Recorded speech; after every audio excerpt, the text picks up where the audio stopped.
Middle east में चल रहे युद्ध के बीच एक बड़ा सवाल सबके मन में है कि अमेरिका और ईरान के बीच सीज फायर होगा या जंग और लंबी चलेगी। इसी बीच अमेरिका के राष्ट्रपति डोनाल्ड ट्रंप ने साफ शब्दों में ये कह दिया है कि फिलहाल युद्ध रोकने का कोई सवाल ही नहीं उठता। ट्रंप का कहना है कि ईरान बातचीत करना चाहता है, लेकिन जो शर्तें वह रख रहा है वह अमेरिका को बिल्कुल मंजूर नहीं है। उन्होंने साफ कहा कि अगर कभी कोई समझौता होगा भी तो उसकी शर्तें बहुत कड़ी होंगी और सबसे बड़ी शर्त यही होगी कि ईरान अपना परमाणु कार्यक्रम पूरी तरह छोड़ दे।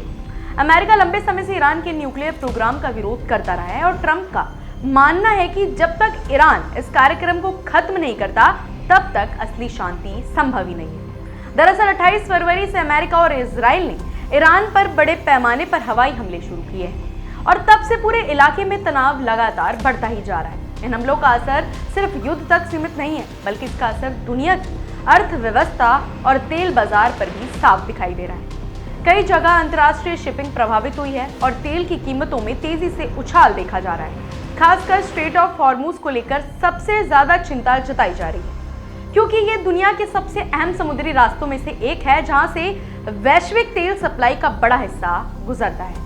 अगर यहाँ कोई बड़ी रुकावट आती है तो पूरी दुनिया में तेल की कीमतें और ज्यादा बढ़ सकती है।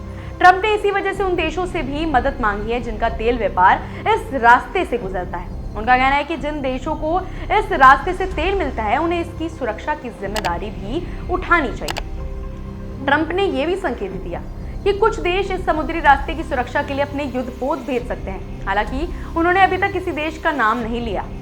वहीं दूसरी तरफ कूटनीतिक स्तर पर भी कोशिशें जारी हैं, लेकिन अभी तक कोई बड़ी सफलता हासिल नहीं हुई है। पश्चिम एशिया के कई देश चाहते हैं कि अमेरिका और ईरान बातचीत के टेबल पर आए और युद्ध खत्म हो, लेकिन अमेरिका ने फिलहाल इन कोशिशों में ज्यादा दिलचस्पी नहीं दिखाई है। कुछ रिपोर्ट्स के मुताबिक ओमान और मिस्र जैसे देशों ने भी मध्यस्थता की कोशिश की है, लेकिन बातचीत आगे नहीं बढ़ पाई है।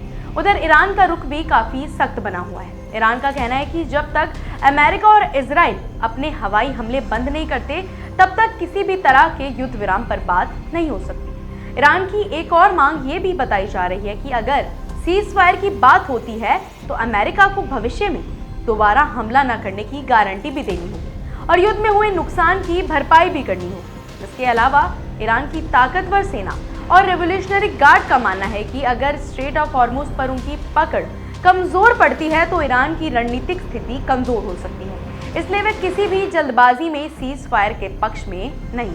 कुल मिलाकर स्थिति ऐसी बनी हुई है कि जहां दोनों देश अपने अपने रुख पर अड़े हुए हैं। अमेरिका सैन्य दबाव बढ़ाकर ईरान को झुकाना चाहता है, जबकि ईरान भी पीछे हटने को तैयार नहीं दिख रहा है। ऐसे में बड़ा सवाल यही है, क्या ये संघर्ष जल्द खत्म होगा या मिडिल ईस्ट में ये जंग और लंबी खिंच सकती है। फिलहाल हालात देखकर तो यही लगता है कि आने वाले दिनों में तनाव और बढ़ सकता है और पूरी दुनिया की नजर इसी टकराव पर टिकी हुई है।